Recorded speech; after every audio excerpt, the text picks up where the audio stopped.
Be honest with yourself for a second. Last night, what did you do after dinner? Or last Sunday afternoon when you had a few free hours? Or this morning in those first few minutes before you actually got up? If the answer involves lying there with your phone, going from one video to the next, one post to the next, one reel to the next, not because any of it was particularly great, but just because stopping felt harder than continuing, then you're in the right place. Because here's what nobody says out loud about endless scrolling.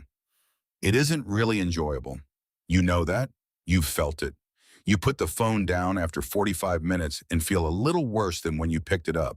Slightly foggy, slightly empty, like you ate a full bag of chips and somehow still feel hungry, and yet you do it again tomorrow. Not because you're lazy, not because you lack discipline, but because your daily life hasn't given your brain anything better to reach for. That is the real problem. And it's the one we're going to fix today, because the goal isn't to put your phone in a drawer and stare at the wall. The goal is to build days so genuinely absorbing, so full of things that actually light you up, that the phone just stops being that interesting. Stay with me until the end, because the last thing I'm going to share is the simplest of all, and it's the one that pulls everything else together. Why your brain keeps reaching for the phone. First, let's understand what we're actually dealing with. Your phone isn't competing with boredom, it's competing with everything. And it was engineered by some of the smartest people on the planet to win that competition every single time. Here's how it works. Every time you scroll and hit something novel, something funny, something surprising, something that makes you feel something, your brain releases a small hit of dopamine, the chemical that says, keep going, there might be more. The cruel trick is that the reward is unpredictable. You don't know which swipe will deliver something good. And unpredictable rewards are the most addictive kind. It's the same mechanism as a slot machine. You keep pulling because maybe the next one pays out. Scientists call it variable ratio reinforcement. And it is, according to behavioral psychology, the strongest pattern for creating compulsive behavior that exists. So you're not weak, you're not undisciplined, you are a normal human brain that has been handed a slot machine designed by 1,000 engineers, and you've been playing it every spare moment of your day. The only way to stop is not willpower. It's competition. You need to give your brain something that pays out better, something real, something that leaves you feeling full instead of hollowed out. Here's how you do that. Fix one. Give your day something to look forward to. Here's a question most people have never seriously asked themselves. What do you actually enjoy? Not what you're supposed to enjoy. Not what looks good to mention at dinner. What genuinely makes an hour disappear? What makes you forget to check your phone because you're too busy doing the thing? For some people, it's cooking something new. For others, it's a walk to nowhere in particular. It could be a puzzle, a book, a game, a project, a conversation with one specific person. It doesn't have to be impressive. It just has to be real. Researchers at the University of California found that roughly 40% of our daily happiness is within our direct control, built by the small choices we make about how we spend our time. Not the big life events, the small daily ones. So here's the simple shift. Stop trying to fit enjoyable things into whatever time is left over at the end of the day. Nothing is ever left over. Start building your day around at least one thing you're genuinely looking forward to. One anchor, one small event you've planned for yourself. It doesn't need to be long. Even 20 minutes of something you actually want to do changes the texture of an entire day. And when you're doing it, you won't be scrolling because you won't want to. Here's something that sounds small but isn't. Most of us move through our daily routines on complete autopilot. We make the same coffee, walk the same route, sit in the same chair, eat lunch at the same desk, and when everything is automatic and familiar, the brain gets bored. And a bored brain reaches for the phone. Neuroscientists have found that novelty, doing something even slightly different from what you normally do, triggers a genuine dopamine response.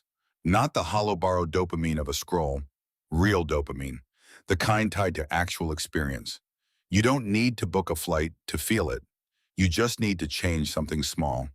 A different route on your walk, a new place for lunch, a song you've never heard before, trying to cook one thing you've never made, calling someone you haven't spoken to in months, The brain wakes up when the world around it shifts even slightly.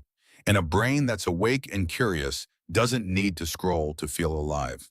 Try this for 1 week. Each morning, pick one tiny thing to do differently that day. Just one. It doesn't need to be exciting. It just needs to be new. By the end of the week, you'll have had 7 small surprises, and your days will feel noticeably less like reruns of each other. Fix 3, stop saving fun. For someday, this one might sting a little. A lot of us have a list. Somewhere in the back of our minds, there's a collection of things we want to do, try any experience or start. The trip we've been meaning to take, the skill we've been meaning to learn, the hobby we put down years ago and keep thinking about picking back up. And every time life gets busy, which is always, these things get pushed to someday. When things calm down, when the timing is right, when we have more money, more energy, more space. Someday is not a day of the week. Psychologists who study happiness have found one of the most consistent patterns across happy people's lives. They don't wait for conditions to be perfect before they allow themselves to enjoy things. They protect time for the activities that make them feel alive, the same way they protect time for work and obligations. Whatever is on your someday list, shrink it, not all of it. Just one thing, make it smaller. Make it doable this week. Not the full trip, but one afternoon somewhere you've never been. Not the whole course, but one video, one lesson, one first attempt. The moment you start doing the thing instead of planning to do the thing someday, something shifts. Your week has a different quality. There's something in it that's actually yours. And that feeling, that quiet ownership of your own time, is one of the most powerful antidotes to mindless scrolling that exists. The real thing you're looking for. Here's what I want you to understand before you close this video. Scrolling is not the enemy. It's a symptom. It shows up when life doesn't have enough texture, enough variety, enough anticipation, enough moments that feel genuinely chosen rather than just endured. The phone fills gaps. So the answer isn't to fight the phone. The answer is to fill the gaps with something better first. One thing to look forward to each day. One small novelty to wake your brain up. One piece of your someday list that you start this week instead of next year. That's it. No grand overhaul, no perfect productivity system, just a life with enough going on in it that when you reach for your phone out of habit, you pause for a second and think, actually, I have something better to do. Because here's the quiet truth about people who don't scroll much. They're not more disciplined than you. They're just more absorbed. Their days have enough real texture that the fake kind stops being tempting. Build that texture. One day at a time. The phone will still be there. You just won't need it as much.